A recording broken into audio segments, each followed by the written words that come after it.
Kadang-kadang kemarahan kita, ketika kita tidak mau memaafkan, itu yang terjadi rangkaian balas dendam. Semuanya dibakar oleh kemarahan sampai hari ini. Jadi hati-hati, kemarahan kita, kebencian kita itu akan berangkai, melahirkan kemarahan baru, kebencian yang baru. Jangan salah loh, begitu kamu memaafkan, itu ada rasa bangga tersendiri. Ternyata aku ini kuat ya. Ternyata kamu punya harga sekarang. Menaikkan prestismu sendiri, kebanggaan dirimu. Ya rasakan sendiri kalau kamu nanti memaafkan. Di titik tertentu dia harus memaafkan dirinya sendiri. Cuma memaafkan ini ada prosesnya, itu ada 4 proses itu. Lakukan 4 ini maka kita bisa memaafkan diri kita sendiri. Mengaji hening bersama Dr. Fahrudin Faiz. Mari kita simak. Ketika orang memaafkan, benar-benar memaafkan, maka ada 3 ranah yang terlibat. Kognitif, afektif, dan behavior. Kadang disebut psikomotorik. Jadi akalnya juga memaafkan, batin rasanya juga memaafkan, perilakunya juga menunjukkan aktivitas memaafkan. Itu berarti benar-benar memaafkan. Jadi akalnya sudah bisa menerima, oh iya dia salah, dia keliru, harusnya dia tidak melakukan itu, tapi dia kan manusia biasa. Itu akalnya bunyi. Nanti rasanya juga bunyi, iyalah saya maafkan, kasihan dia, kasihan juga saya kalau lama-lama membenci, lama-lama saling marah. Itu afeksi. Behaviornya, perilakunya kemudian salaman, kemudian hidup bersama, kemudian saling menghargai, itu behavior. Berarti memang sudah memaafkan. Jadi kalau 3 ranah ini terlibat, tidak sekedar di mulut kayak tadi, berarti kita sudah benar-benar memaafkan. Kognitif, afektif, sama behavior. Perilaku kita menunjukkan memaafkan, batin kita memang memaafkan perbuatannya, dan akal kita memaklumi apa yang sudah dilakukan. Itu berarti kita sudah benar memaafkan. Memaafkan tapi behaviornya tidak begitu.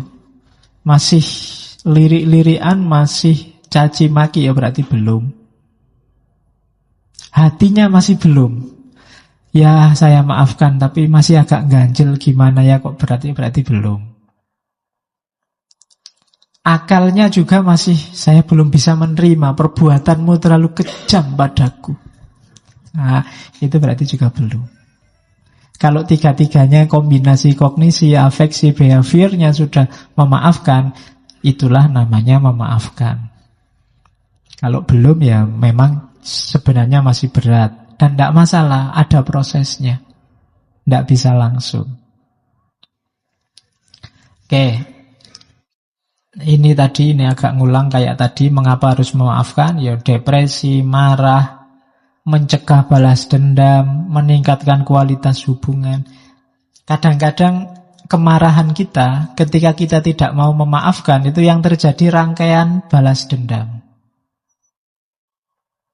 Saya mukul, kemudian kamu tidak terima, kurang ajar aku dipukul, balas mukul. Loh kak, kamu balasnya 2 kali, tak balas lagi.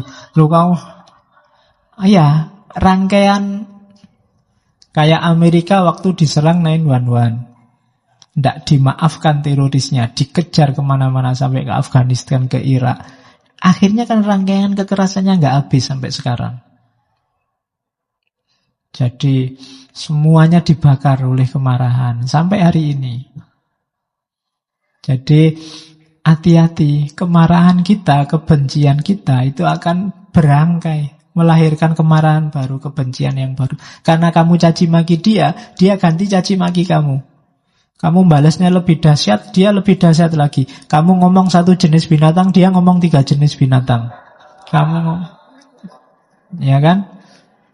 Jadi kamu ngomong 5 jenis, dia ngomong seluruh kebun binatang. Kamu ngomong Iya bisa begitu. Kamu maki dia, dia maki kamu maki dia, ditambah kamu maki saudaranya, dia maki kamu, tambah maki bapaknya, ibunya, oh dasar mbahnya, oh dasar terus.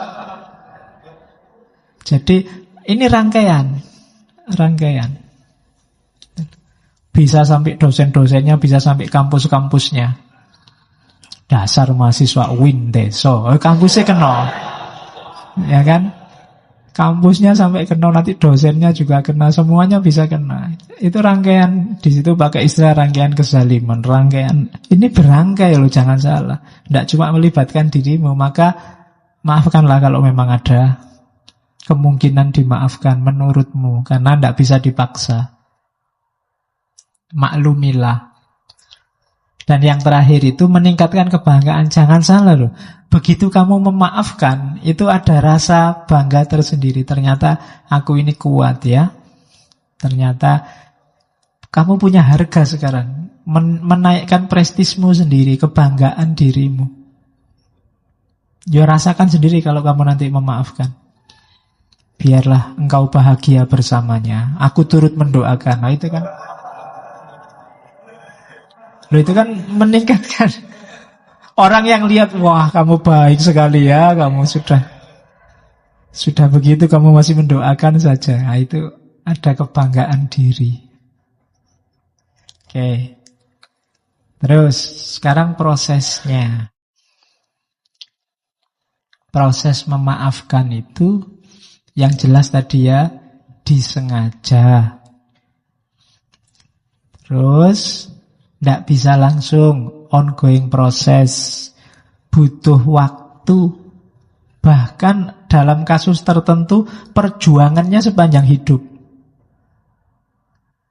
Ya kayak tadi, kamu dikhianati sekali, itu kan teringat terus. Ini kan anytime kamu berusaha untuk bertarung melawan ingatan bahwa kamu pernah dikhianati itu, meskipun kamu sudah memaafkan. Dan resikonya kamu harus bertarung terus untuk tidak lagi mengingat-ingat kesalahan dia padamu. Jadi memang butuh waktu, takes time. Bahkan bisa sepanjang hayat. Karena itu memaafkan bukan proses yang mudah. Kemudian permaafan juga sifatnya aktif, tidak pasif, tidak nunggu. Ya kapan-kapan kalau saya sadar saya maafkan, enggak. Kamu harus berusaha bergerak untuk memaafkan. Kalau nunggu sampai batinmu siap memaafkan, ya enggak siap-siap. Karena memang karakter kita kalau ada orang salah ya memang ingin balas kayak tadi bawaan. Maka jangan ditunggu sampai kamu siap memaafkan, tapi berusahalah untuk bisa memaafkan. Berjuanglah. Meskipun tidak harus langsung. Kemarahan yang ada di dadamu taklukkanlah pelan-pelan. Tidak harus ke susu. Carikan dasar yang kuat. Biar nggak sekedar ditutup-tutupi, tapi memang secara sadar dimaafkan. Karena kalau cuma ditutup-tutupi, pada saatnya bisa meledak. Tapi usahakan ya memaafkan yang benar. Maka itu sifatnya aktif. Tidak pasif. Jadi memaafkan itu justru menunjukkan keaktifan. Bukan menunggu orang minta maaf. Kemudian dari dalam. Jadi bereskan dalam dulu. Baru nanti ekspresi keluarnya bagus.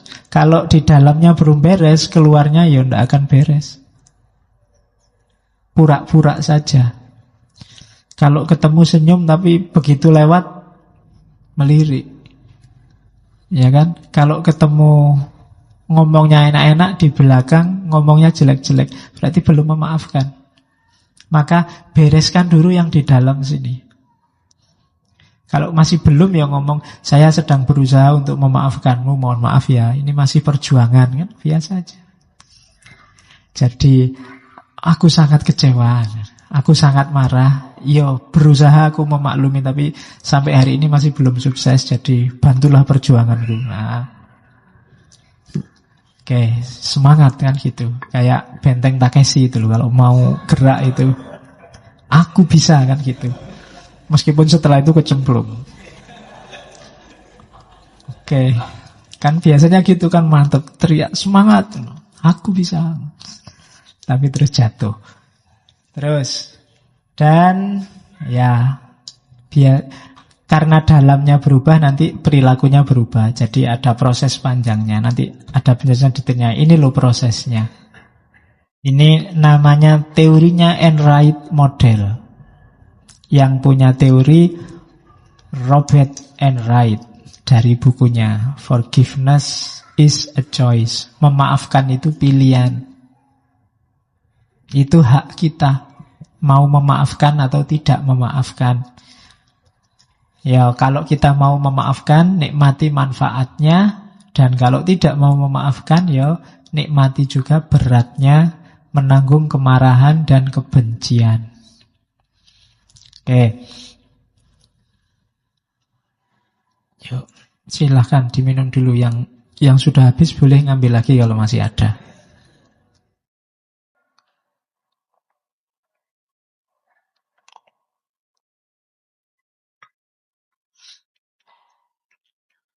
Yuk.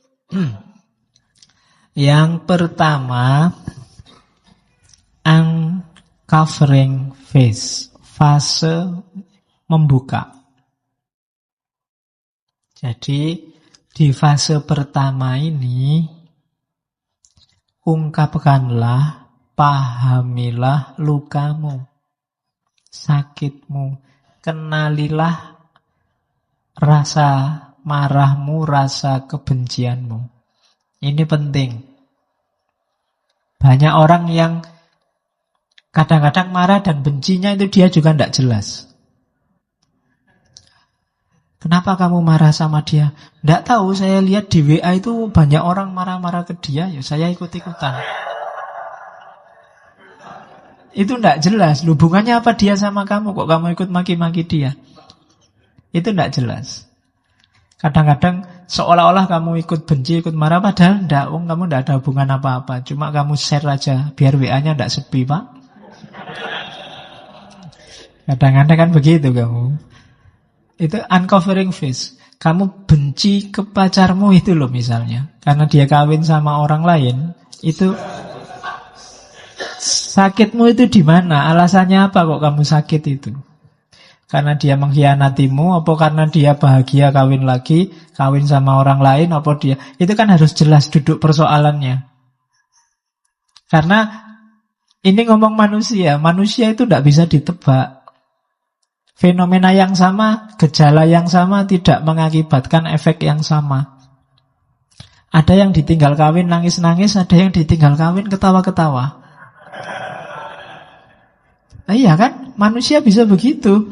Pacarnya kawin, alhamdulillah aku bebas dari dia sekarang. Bisa begitu. Maka harus kamu kenali gejala dalam dirimu ini. Kan memang manusia nggak bisa ditebak. Mahasiswa itu ada yang dapat nilai A aja nggak ketawa sama sekali, biasa aja Pak. Nilai saya memang A semua loh. Gayanya ada yang kayak begitu. Itu manusia. Padahal temannya nilainya satu pun nggak ada A-nya. Begitu dapat A mungkin orang ini senang, tapi temannya yang satu semua A. Jadi A tidak terlalu wow bagi dia. Nah itu kan manusia. Maka perlu fase khusus uncovering. Coba dibongkar kebencianmu itu loh. Kamu benci kenapa sih? Karena apa? Karena dia ngomongnya salah. Salah pada siapa? Terus hubungannya apa sama dirimu? Adakah yang dicederai dalam dirimu? Apakah pikiranmu? Apa terus kamu jadi ikut salah karena dia ngomong salah? Itu salahnya dia apa lemahnya kamu? Loh, itu kan harus dibongkar dulu. Marah-marahmu itu posisinya di mana? Untuk apa? Targetnya apa? Hubungannya apa? Alasannya cocok enggak kemarahan dan kebencianmu itu? Itu uncovering phase. Kalau memang sudah tegas, sudah jelas bahwa ya Pak, saya berhak marah. Karena kita pacaran sudah 3 tahun, kemana-mana berdua. Tiba-tiba ada yang lebih cakep. Misalnya, tidak dipacari, langsung dikawini. Ya, misalnya. Itu kan berkhianat pada saya, Pak. Itu kan jelas duduk persoalannya. Itu loh. Ya meskipun rasional, wong ada yang lebih cakep. Nah. Loh iya kan. Loh ya kan rasional kalau ada yang lebih cakep. Oke, yang tidak rasional ada yang lebih jelek itu baru tidak rasional. Ada yang lebih cakep, ngambil yang lebih cakep itu rasional. Ya, bersyukurlah masih cerdas. Oke, baru setelah jelas duduk persoalannya masuk decision phase. Decision phase itu fase berpikir. Kira-kira layak ndak dimaafkan. Kalau saya maafkan, positifnya apa, negatifnya apa. Itu decision phase. Ini mulai menimbang-nimbang. Enaknya saya maafkan apa ndak ya? Kalau ndak saya maafkan, wong dia sudah kawin jelas sama orang lain. Emangnya aku mau nunggu? Emangnya aku masih mau sama dudanya apa jandanya? Nah itu kan mikir itu kan. Itu namanya decision phase. Mikir. Iyalah ngapain terus dia tak pikir terus. Wong dia sudah sama orang lain, mestinya seneng-seneng sama orang lain. Sudahlah, di-delete aja. Control Alt Del. Iya, pokoknya di-delete pokoknya. Bahkan dari recycle bin juga dibuang. Ya, pokoknya ya nanti kamu nulislah ku buang namamu dari recycle bin. Jadi untuk mengembalikan butuh servis. Tidak bisa lagi otomatis. Nah, itu decision phase. Masa menentukan, kamu mempertimbangkan kira-kira layak dimaafkan apa enggak.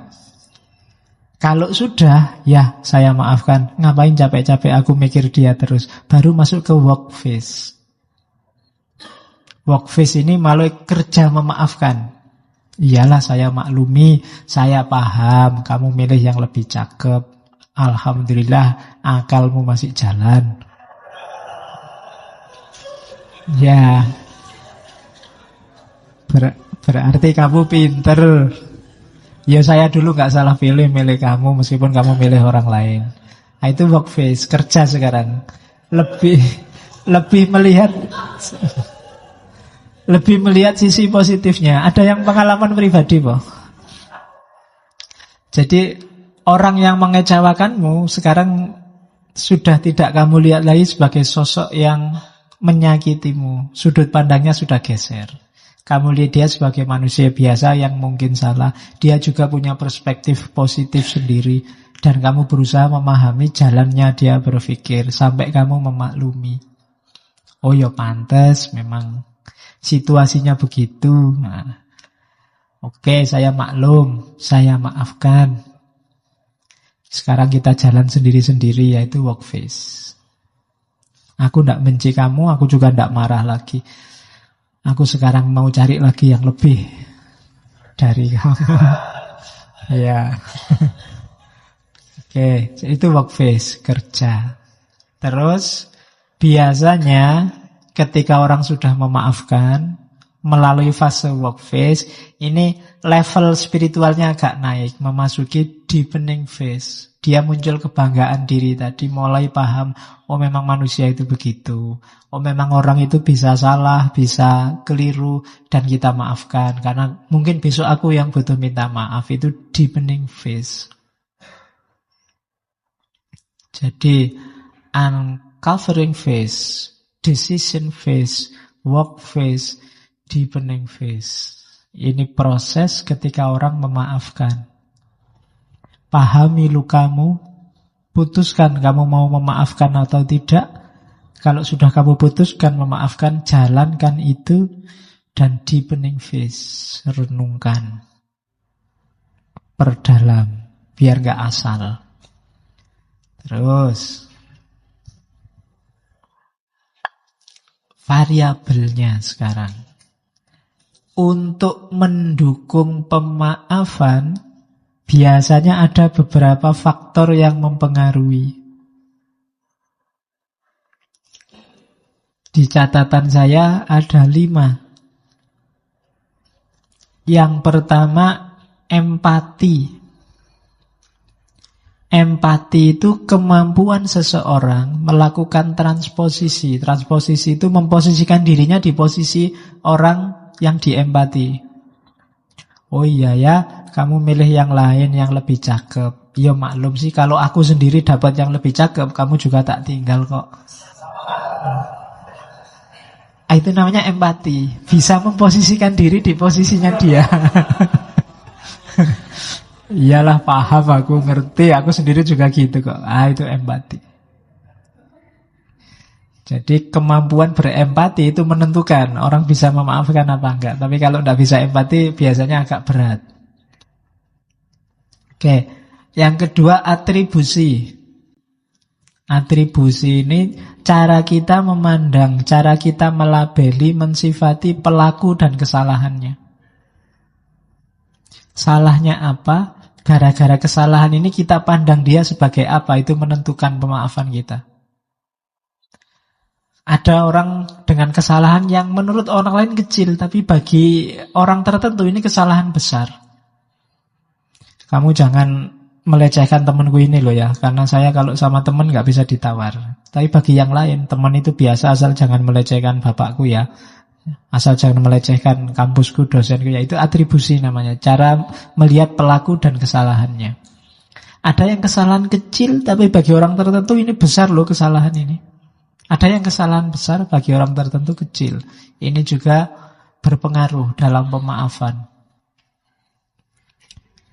Oke, ada itu yang bikin kadang-kadang kita melihat banyak hal yang tidak rasional. Masa hanya gara-gara digituin aja sampai segitunya. Kita melihatnya sepele. Ada yang gara-gara uang 1.000, 2.000 sampai bunuh-bunuhan. Itu karena atribusi.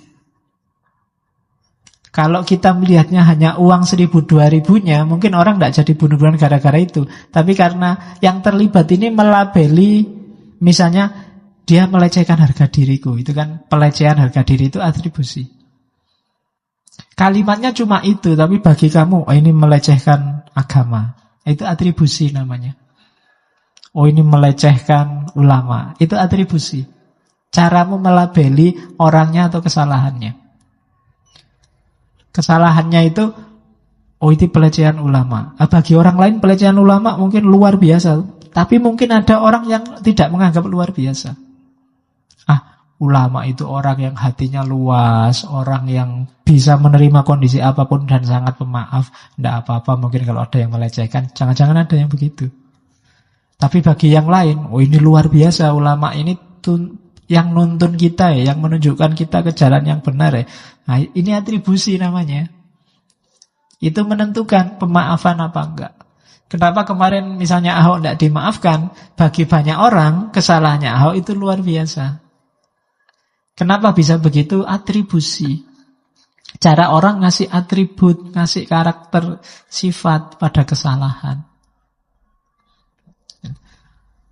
Ya kayak tadi, bagi temanmu yang ini, diselingkuhi itu biasa karena dia juga sering selingkuh. Tapi bagi temanmu yang satunya, itu luar biasa karena dia setia. Itu atribusi. Oke. Bahkan dalam beragama kadang-kadang begitu. Dengan orang sesama agama tapi beda kelompok, lebih ganas dibandingkan kepada yang beda agama. Kan ada begitu. Itu atribusi. Cara menyikapi, cara melabeli. Oke, yang ketiga yang juga berpengaruh dalam pemaafan adalah tingkat luka. Ini sama ya, tingkat luka itu juga tergantung orangnya.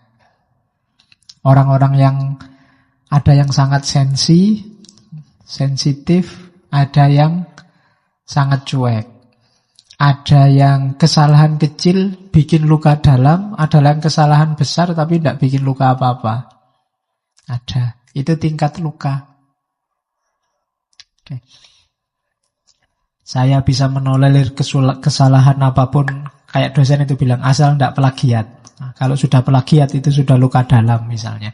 Jadi saya tidak akan memaafkan. Nah, itu tingkat luka. Itu juga berpengaruh. Kemudian kepribadian orang. Orang tertentu sukar memaafkan, orang tertentu mudah memaafkan. Itu harus kita baca juga, ini berpengaruh juga. Ada orang yang gampang dendam. Disenggol dikit, marah. Jangankan disenggol, dilihat aja marah. Kan ada kan yang gitu, ngapain dia lihat kan gitu. Itu karakter, kepribadian, berpengaruh pasti dalam pemberian atau penolakan maaf. Yo, kalian baca sendiri diri kalian. Saya ini orang cenderung apa ya? Dan karakter itu bukan barang mati, bisa dilatih, bisa dibiasakan. Jangan menyerah dengan karakter. Mas, mbok jangan males-malesan. Saya itu sudah watek ya Pak, males ini Pak, ya susah. Tidak, bisa dibiasakan kok. Apapun kalau manusia itu bisa. Itu istimewanya manusia yang diberikan oleh Allah. Segala kemampuan kita itu sebenarnya semuanya bersifat choice, pilihan. Kamu ingin apa aja sebenarnya bisa. Tinggal kamu biasakan. Jadi karakter juga begitu.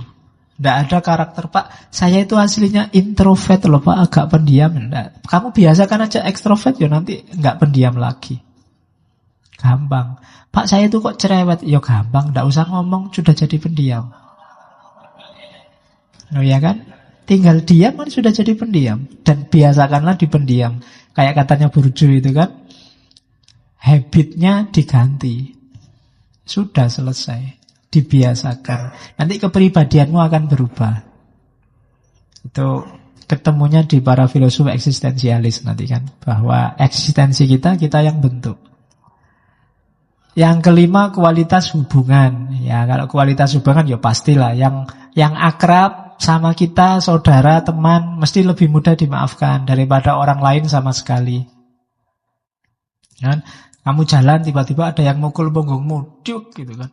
Kalau orang lain langsung kamu tantang, kurang ajar menurut saya. Teman sendiri malah senyum-senyum salaman. Dimaafkan. Ketemu teman kan, saya ada teman kalau ketemu mesti jewet kuoras kali. Lama ndak ketemu itu. Padahal ya sakit beneran. Cuma karena teman ya sudah dimaafkan. Coba orang lain berani jewet gitu, wah, bisa tawuran. Jadi kualitas hubungan menentukan. Ya kayak kalian kalau pacaran kan sama pacarmu jiwit-jiwitan, itu kan langsung dimaafkan toh enggak? Kamu bersalah padaku ini, kamu kan enggak. Kamu kan minta maaf enggak? Kan enggak begitu. Langsung dimaafkan. Hubungan menentukan. Yang dekat lebih mudah dimaafkan. Semakin jauh semakin susah untuk dimaafkan. Sekarang kita ngomong level. Jadi maaf itu levelnya ada 6. Ini saya bilang tadi, saya sandingkan dengan keadilan biar jelas. Hubungannya keadilan dan pemaafan. Ini level paling rendah dari pemaafan. Level 1.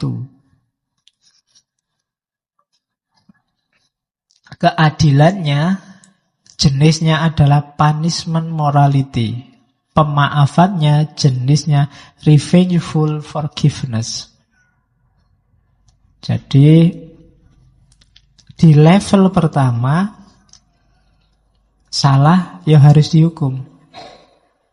Memaafkannya, kalau orang yang salah sudah dihukum baru saya maafkan.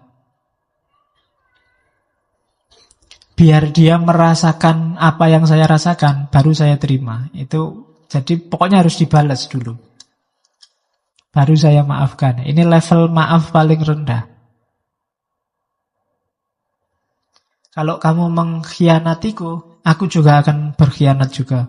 Biar kita impas terus saya maafkan kamu. Nah, itu level paling rendah. Kamu mencurangiku, ya dihukum dulu. Atau rasakan sakit dicurangi, baru aku mau memaafkan. Nah, ini level paling rendah. Jadi memaafkannya bersyarat.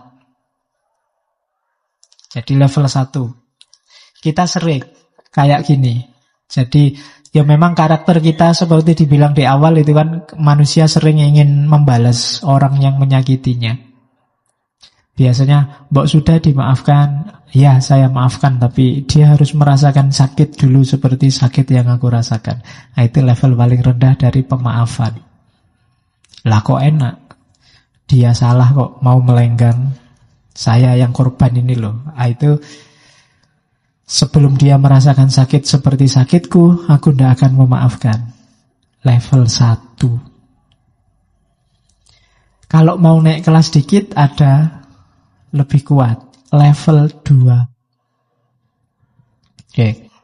Ini nanti levelnya sampai 6. Level 2, keadilannya namanya individualism. Pemaafannya namanya conditional or restitutional forgiveness. Kalau ini minta dipulihkan, kalau tadi kan minta balas. Keadilannya adalah segala sesuatu ada timbal baliknya. Kalau engkau membantuku, aku akan membantumu. Itu teori keadilannya.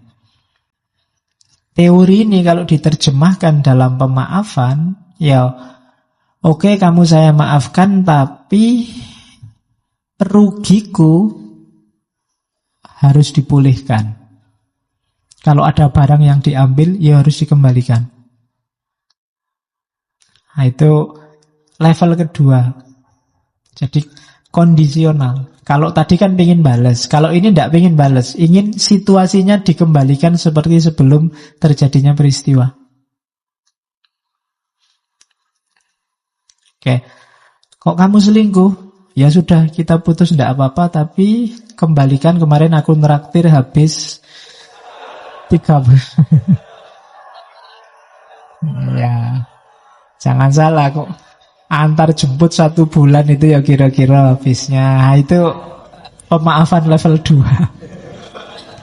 Jadi ndak pengen balas selingkuh. Menurut saya selingkuh itu jelek, ndak ada balas-balasan. Ya cuma kembalikan segala kerugian. Kemarin hadiah ulang tahun itu tak belikan apa, ya harganya sekian. Kemudian, ayo kan sudah terlanjur rugi aku kan gitu.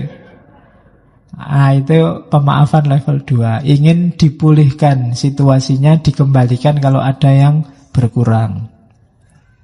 Nah, ini memaafkan level 2. Ini kayak beli rujak ya. Saya kemarin di Jawa Timur itu ada warung rujak, pedesnya sampai level 10.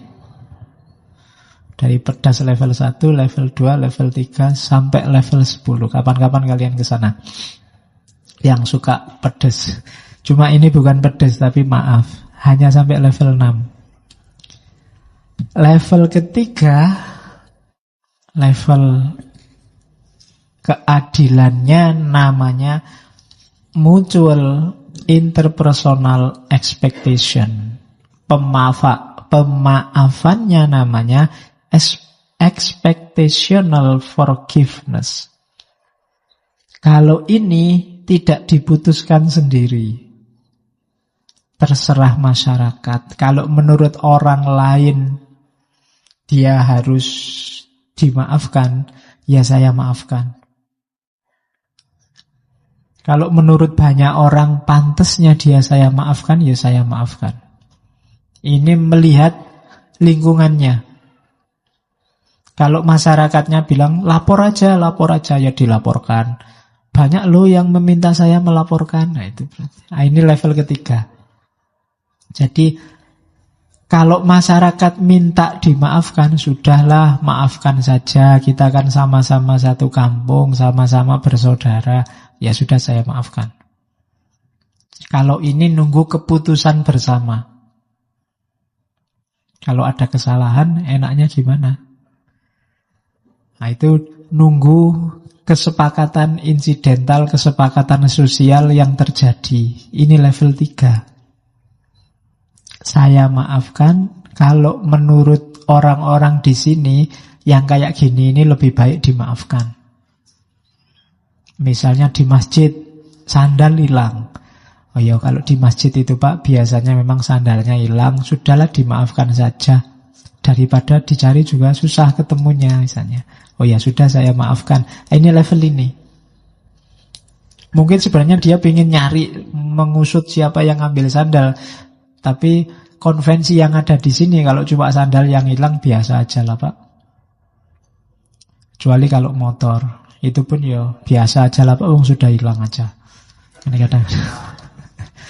Jadi ini level yang menunggu suara sosial, konvensi, kehidupan bersama. Kan di masyarakat tertentu ada yang sesuatu itu dianggap kesalahan, ada di masyarakat yang lain itu bukan kesalahan. Nah itu kayak di barat itu, kalau anak sudah SMA, meskipun tiap malam nginep sama pacarnya, asal suka sama suka, tidak masalah. Kalau di kita, masalah. Jadi akhirnya kan nginepnya nunggu bapak ibunya tidak ada. Biar tidak ketahuan, karena masalah. Nah itu konvensi di sini, kalau ketahuan begitu ya problem. Nah itu sosial. Tapi kalau di barat, dimaafkan. Jadi kalau versi orang barat, ketemu anaknya tidur sama temannya padahal belum kawin, ini tadi dipaksa enggak kok, oh ya sudah dimaafkan. Kalau di barat kan yang enggak boleh yang pemaksaan itu, meskipun sama istrinya, kalau pemaksaan bisa urusan polisi. Tapi kalau di sini kan agak jarang yang urusan polisi kalau suami istri. Jadi kalau di barat beda kulturnya. Itu kesepakatan sosial, konvensi di sana. Makanya kamu rugi jadi orang Indonesia. Oke. Coba kemarin kamu lahir di barat. Terus level 4. Iya. Kalau kamu di barat, situasi semacam ini itu bisa berdua pulang ya ke kos-kosannya, nginep di rumah pacarnya, kos-kosan tidak masalah. Asal suka sama suka. Kalau di sini kan enggak boleh, kamu nganter aja paling sampai depan kos-kosan. Itu pun jangan sampai ketahuan sama bapak kos. Karena kalau ketahuan bapak kos kan bapak kosnya, "Loh kemarin yang itu, sekarang kok yang ini?" Oke. Terus iya. Yang benar yang mana sih, mesti gitu. Yang benar malah tidak pernah nganter. Oke. Level 4 sekarang. Keadilannya namanya social system and conscience. Pemaafannya lawful expectational forgiveness. Kalau level 4 ini urusannya hukum. Adil itu ya pokoknya yang sesuai dengan aturan hukum, adat. Pokoknya yang formal, aturan formal. Kalau memang salah harus dihukum, ya dihukum. Jadi, kalau memang harus dimaafkan, aturannya memang begitu, ya saya maafkan. Undang-undangnya tidak ada Pak, dimaafkan saja, ya sudah saya maafkan. Itu level 4. Kalau agama menyuruh memaafkan, ya saya maafkanlah. Jadi pokoknya manut undang-undangnya, manut hukumnya. Apakah hukum positif negara atau hukum-hukum agama. Kok suaminya kawin lagi, agama membolehkan Pak, oh ya sudah berarti saya maafkan. Iya, ini level 4, dasarnya hukum. Argumennya, loh kalau hukumnya dilanggar ya padahal hukum itu biar masyarakat teratur. Kalau hukum dilanggar ya alamat kacau. Maka pedomannya hukum. Kalau apa-apa dimaafkan nanti masyarakat bisa rusak. Nah, itu level 4. Nanti orang sembrono melakukan kesalahan sakkarepe dhewe. Itu level 4. Jadi social system and consciousness, lawful expectational forgiveness. Itu keadilan level 4. Ada keadilan dan pemaafan level 5. Level 5 ini yang disebut adil adalah yang selaras dengan nilai-nilai utama persaudaraan, kebebasan, kehidupan.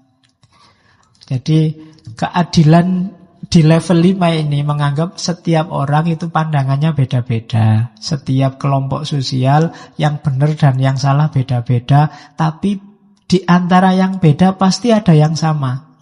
Nah, yang sama inilah yang harus dipedomani, yang dijadikan dasar. Semua orang pasti sepakat bahwa kebersamaan itu penting, kebebasan itu penting, persaudaraan itu penting. Ini kan tidak ada yang bantah. Ini berarti nilai-nilai utama. Meskipun orang berpikirnya beda-beda. Jadi pemaafannya adalah saya maafkan demi nilai-nilai tadi.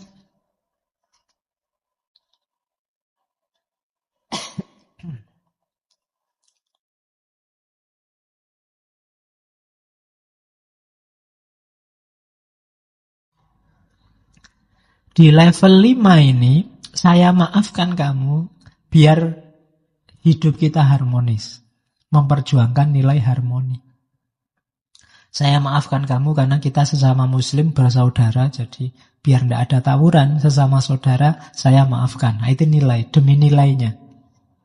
Meskipun secara hukum kamu bisa saya tuntut, meskipun menurut masyarakat harusnya kamu tidak saya maafkan. Tapi menurut saya lebih indah kalau kita saling memaafkan. Nah, itu demi nilai. Yang diperjuangkan nilai-nilainya. Nah, itu keadilan level 6. Jadi sudah lebih tinggi daripada sekedar hukum. Ada nilai yang diperjuangkan. Dan yang paling tinggi level pemaafan adalah pemaafan tanpa syarat.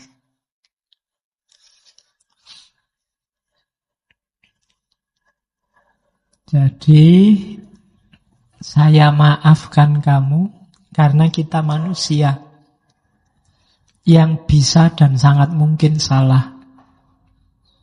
Tidak ada syarat apa-apa. Ini pemaafan level 6. Saya tahu kamu salah. Kamu minta maaf apa tidak minta maaf, saya maafkan. Itu level 6. Ini paling tinggi. Unconditional. Tidak ada syaratnya. Istilahnya apa? Forgiveness as love. Kenapa saya maafkan? Karena aku cinta padamu. Cinta bukan cinta kayak tadi loh ya, yang diselingkuhi, yang dianuin, enggak. Cinta yang murni, tidak ada pamrih. Kalau sama pacar kan cintanya ada pamrihnya. Loh iyalah. Ya paling gampang pamrihnya kan pengen dibales. Aku suka kamu, kamu juga harus suka aku. Itu kan ada pamrihnya. Kalau kamu tidak suka aku, ya aku pilih ganti ke yang lain, kan begitu. Ini semacam negosiasi dagang sebenarnya. Aku ngasih sesuatu juga harus dapat sesuatu. Itu belum murni. Yang murni itu yang tidak peduli dapat apa nggak dapat, tetap dicintai. Itu level 6. Maaf juga begitu. Kamu minta maaf apa enggak, saya maafkan. Kenapa? Karena kita manusia, titik. Aku mencintai semua orang. Nah, itu titik sudah. Ini levelnya tinggi. Agak susah diterapkan, tapi bisa diusahakan. Di titik-titik tertentu, ada baiknya kita melihat seseorang di level manusia. Podo wonge, sama-sama manusianya. Lepaskan dari semua atribusi tadi. Dia orang mana, kelompoknya apa, pernah bersalah apa tidak padaku, dan seterusnya. Itu forgiveness. Maafkan di level manusia. Oke, jadi ada 6 level pemaafan. Terus, kalau tadi kan orang yang disalahi, sekarang kita bahas orang yang bersalah. Jangan keliru, orang yang bersalah juga butuh memaafkan dirinya sendiri. Kalau tidak, sama kayak orang yang tidak memaafkan, dia juga tidak akan bisa move on. Orang yang selalu merasa bersalah, itu juga tidak bisa apa-apa. Dia tersiksa, terpenjara oleh kesalahannya. Di titik tertentu dia harus memaafkan dirinya sendiri. Cuma memaafkan ini ada prosesnya, itu ada 4 proses itu. Responsibility, remorse, restoration, dan renewal. Lakukan 4 ini maka kita bisa memaafkan diri kita sendiri. Kadang-kadang kan kita memang khilaf. Kok gitu ya tadi aku ngomongnya? Nah itu kan menyesal. Kok gini ya situasinya, kok aku tadi melakukan itulah, harusnya nggak saya lakukan, kok tak lakukan. Nah itu kita kan menyesal tuh, diingat-ingat terus sampai nggak bisa tidur. Itu kan juga susah. Kadang yang bersalah itu double gelisahnya dibandingkan yang disalahi. Orang yang bohong itu gelisahnya 2 kali lipat orang yang dibohongi. Kalau nggak percaya kamu coba bohong. Itu mesti gelisah. Maka lakukan 4 hal ini untuk memaafkan diri sendiri. Yang pertama apa? Responsibility. Tanggung jawab. Akui kalau salah dan siap tanggung jawab. Segala kerugian akibat kesalahan ini saya siap menanggungnya. Kalau ada kerugian materi, saya ganti kalau punya. Ya, kalau punya, kalau nggak punya diganti pakai apa? Ya, kalau resikonya harus polisi, ya monggo dipolisikan. Saya siap tanggung jawab. Itu lebih kondusif untuk hidup yang lebih ringan. Diakui dan siap tanggung jawab. Oh iya Pak, saya yang nyontek tadi. Kalau saya nggak lulus mata kuliah ini nggak apa-apa Pak. Lebih ringan kan hidupmu daripada enggak Pak, saya nggak nyontek, kebetulan aja ada kertas buka kok ada materinya. Iya, kalau kamu kan semakin berat itu kan, kamu di luar. Wah iya ya tadi bohong sama dosennya, ngapain gitu aja. Wah nyontek nggak nyontek, paling nilainya segitu-gitu aja. Maka responsibility, tanggung jawab. Nanti bikin kamu ringan. Kalau sudah mengakui dan siap tanggung jawab, remorse. Remorse itu menyesal. Udahlah aku tidak akan ngulang lagi, kapok aku. Itu menyesal. Kalau siap tanggung jawab, tapi kok tidak menyesal, itu alamat diulang lagi. Harus ada menyesalnya. Saya tidak akan ngulang lagi Pak, saya menyesal. Itu remorse. Kalau sudah remorse, nyesel tadi, baru restoration. Restorasi itu memperbaiki yang keliru. Kalau ada hak yang harus dikembalikan, dikembalikan. Dirinya sendiri, mentalnya yang rusak dipulihkan. Dinasehati, diputihkan lagi, diingat-ingat bahwa tidak usah melakukan kayak gitu lagi, dibersihkan batinnya, dikembalikan semua hak yang berkaitan. Itu namanya restoration. Siap untuk mengembalikan, siap untuk memperbaiki segala yang rusak, lahir maupun batin. Baru setelah responsible, setelah remorse, setelah restoration, kita bisa renewal. Lahir kembali sebagai orang yang baru, yang bersih, yang siap maju lagi, yang siap berkembang lagi, renewal, pembaruan. Jadi lahir kayak bayi lagi, siap beraktivitas lagi setelah memaafkan dirinya sendiri. Maafkanlah dirimu. Jalannya itu. Kalau nggak mengalami 4 ini bisa enggak, Pak? Ya bisa, cuma konstantif tadi, tidak performatif. Enggak ngefek, kamu tetap merasa bersalah nanti. Maka responsible, remorse, restoration, dan renewal. Oke, saya sisipi satu, ada teori dari Derrida. Teori tentang forgiveness. Ya, filosof Perancis yang terkenal dengan hermeneutika radikalnya. Saya bacakan ya, kalimatnya mudah. Kalau bagi Derrida, yang namanya maaf itu pasti tidak bersyarat. Kalau ada syaratnya, itu bukan maaf, tapi dagang.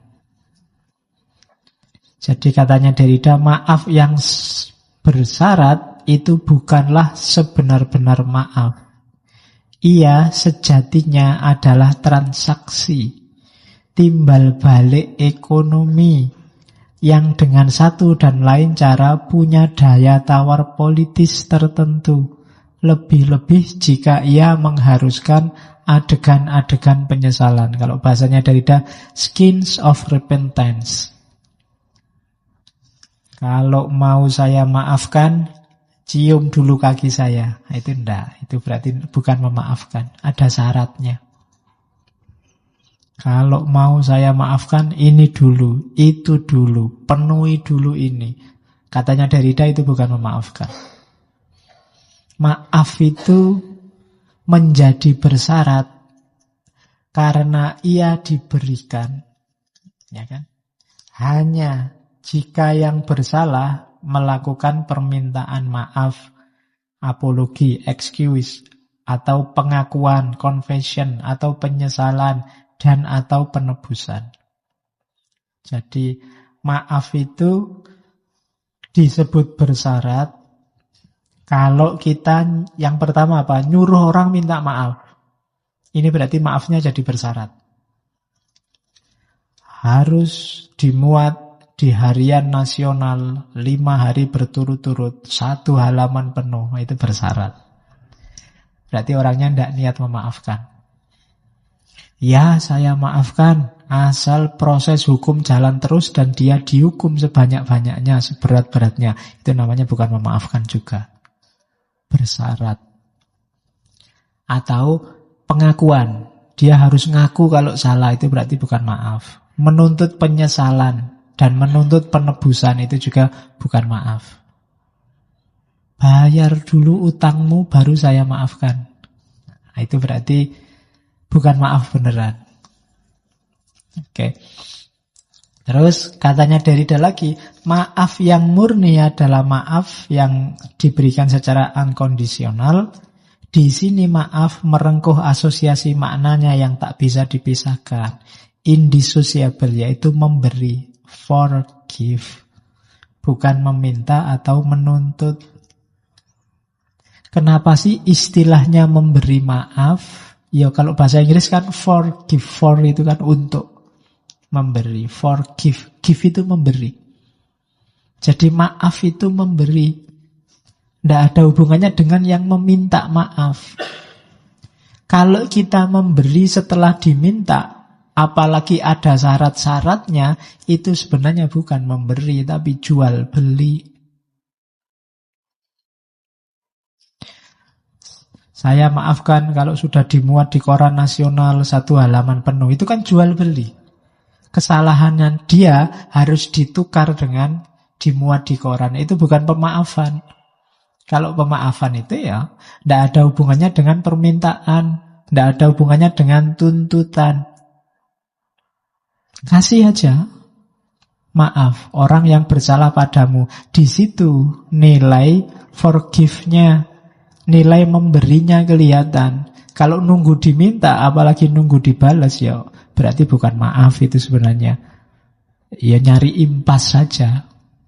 Nyari pembalasan dari kesalahan, bukan pemaafan. Karena maaf itu hanya memberi, maka katanya Derrida, maaf yang paling tinggi, kalau bahasa maaf yang paling utama itu memaafkan yang tidak termaafkan. Susah ya kalimatnya. Itu yang kalau di filsafat namanya aforia. Aforia itu ada paradok kebingungan, tapi memang benarnya di situ, katanya Derrida. Jadi memaafkan hanya yang tak termaafkan, bahasanya Derrida itu.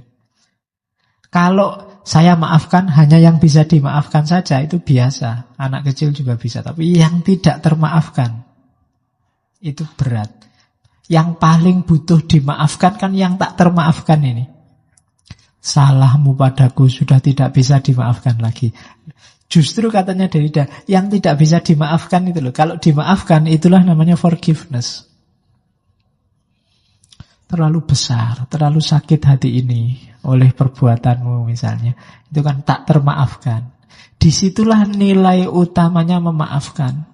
Kalau kita memaafkan milih-milih, ya yang bisa dimaafkan saya maafkan Pak, ya enggak. Nah, itu belum utama. Belum forgiveness yang sejati. Forgiveness yang sejati itu ya memaafkan semuanya. Khususnya yang tak termaafkan. Jadi itu benar-benar bersih dari marah, dari dendam. Kalau kita masih pilih-pilih, masih bersyarat, masih belum memaafkan. Terima kasih sudah menyimak. Semoga channel Mengaji Hening bersama Dr. Fahruddin Faiz selalu bisa memberikan ilmu, motivasi, dan kebermanfaatan. Salam sehat dan bahagia.